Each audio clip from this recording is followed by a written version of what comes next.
بسم الله الحمد لله والصلاة والسلام على رسول الله. السلام عليكم ورحمة الله وبركاته. أعوذ بالله من الشيطان الرجيم. بسم الله الرحمن الرحيم.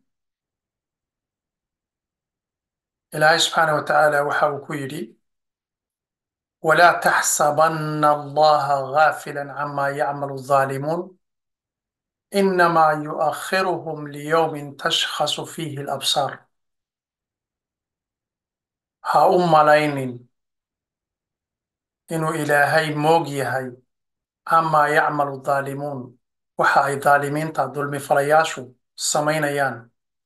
innamaa yu'akhiruhum wuxuu ugu dhigayaa waa gadaal, liyowmin maalin tashkhasu fiihi alabsaar ay indhuhu cabsi la taagmi doonaan ama aragyadu ay cabsi la taagmi doonaan. waxaynu ognahay ummadda reer falastiin ee aynu walaalaha nahay in daalimiinta zahyuuniyaddu in ay xasuuq u geysteen, habeen iyo maalinna ay wadaan 7 bilood ee ugu dambeysay.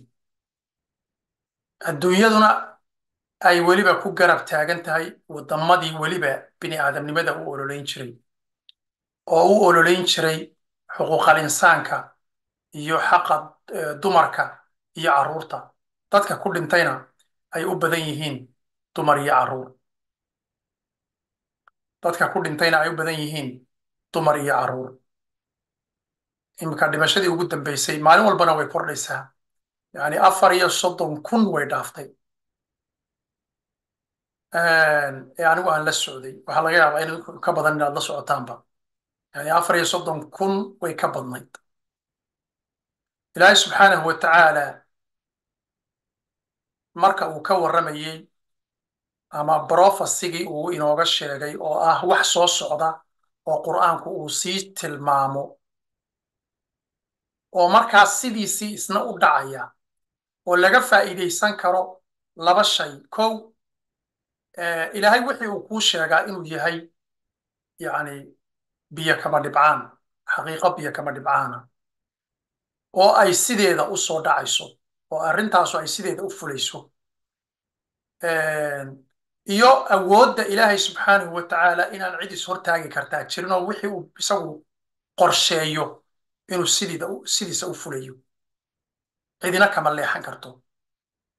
ilaahay subxaanahu wa tacaala waxa uu inoo sheegay nimankaasu inay noqon doonaan yani niman aad sarrayntoodu inay aad u sarrayn doonaan, macnaha fowqa alqaanuun inay noqon doonaan oo ay qaanuunka ka sarrayn doonaan.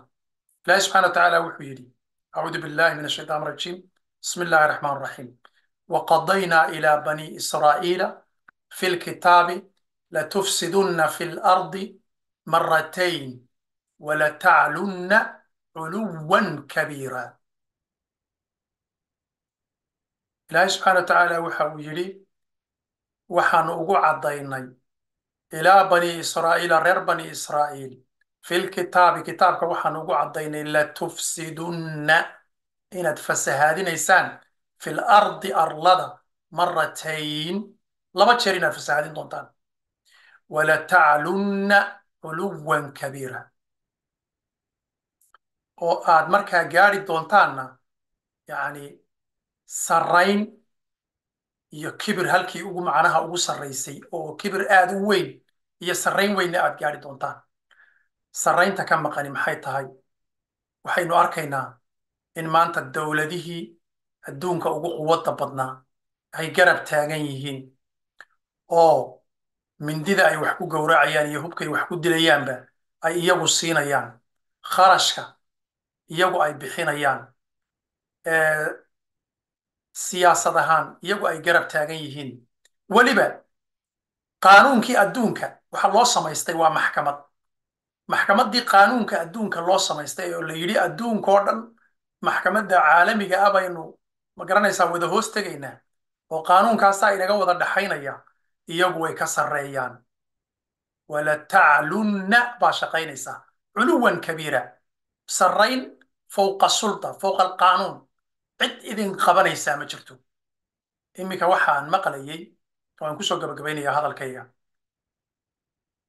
iyaga oo maraykanku yidhi maxkamaddu hadday soo saarto eh, warbixintii xadhigga loogu jiidi lahaa netanyahu iyo kooxda la shaqaysa ee dowladdiisa ugu sarraysa xadhigga loogu jiidi lahaa hadday soo saarto in maxkamadda lafteeda annagu aanu macnaha dagaal la gelayno. indhahaygaan ku daawaday, waana insha allah idinla wadaagi doonaa fideoyada dambe. fideoyo badan buu igaga dhex jiraa, markaa waxaan diidayaa inaan hadda baarbaaro, laakiin waxaasoo dham inay jiraan waad wada ogaan doontaan insha allah. fideoyo kalena waan ka samayn doonaa. kan waxaan kusoo gabagabaynayaa bal hadda sida ay adduunkii oo dhan ugu tilmaameen majority-ga dulmiga. majority-ga dulmiga ayay adduunka oo dhan ku tilmaameen. yani adduunka intiisa kale oo dhami waa majority-gii dulmiga bay idhaahdeen. macnaha way naga tira badan, annagu hal dowlad baanu nahay, laakiin waa majority dulmi ku heshiiyeyoo waxay u heshiiyeen macnaha in ay ishortaagaan mashruuca iyaga xasuuqa. taas ayay dulmi u arkaan. caqligaasu bal meesha uu ka shaqaynayo. bal waa yahay iminka intaasaan kusoo gabagabaynaynaa, bal ila eega.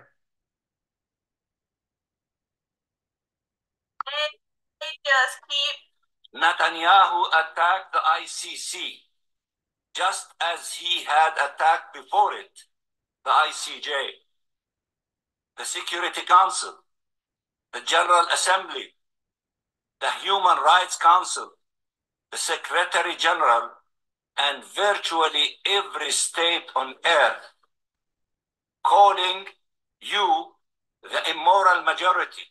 kelmaddan doonaya waa kelmadda yani inuu dadka adduunka oo dhan ku tilmaamo, dowladaha adduunka oo dhan immoral majority, yani majoritigii dulmi falayaasha ahaa oo annaga naga soo horjeeday xasuuqaanu samaynayno.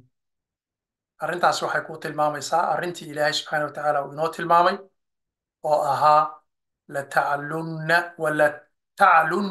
culuwan kabiira fawqa alqaanuun. jimciyadda quruumaha ka dhaxaysa, jimciyadda xuquuqal insaanka, jimciyadda maxkamadda adduunka, dhammaantood iyo dowladihii caalamka oo dhan wuxuu ku tilmaamay inta isaga la socota ee biden iyo kooxdiisa iyo yurub dowladaheeda mooyaane, intii kale wuxuu ku tilmaamay in ay yihiin immoral majority, majoritygii dulmi falayaasha ahaa. intaas ayaan jeclaystay inaad idinla wadaago. ilaahayna subxaana wa tacaala walaalaheena reer falastiin ha u gargaaro. ilaahay subxana wa tacaala gaajada ha ka furto. ilaahay subxaana wa tacaala culayska saarana yusri ha ugu bedelo. sala allahuma calaa nabiyina muxamed وعلى آله وصحبه أجمعين. سبحان ربك رب العزة عما يصفون وسلام على المرسلين والحمد لله رب العالمين. intii dhimatay allah naxariistii jannaha ka waraabiyo,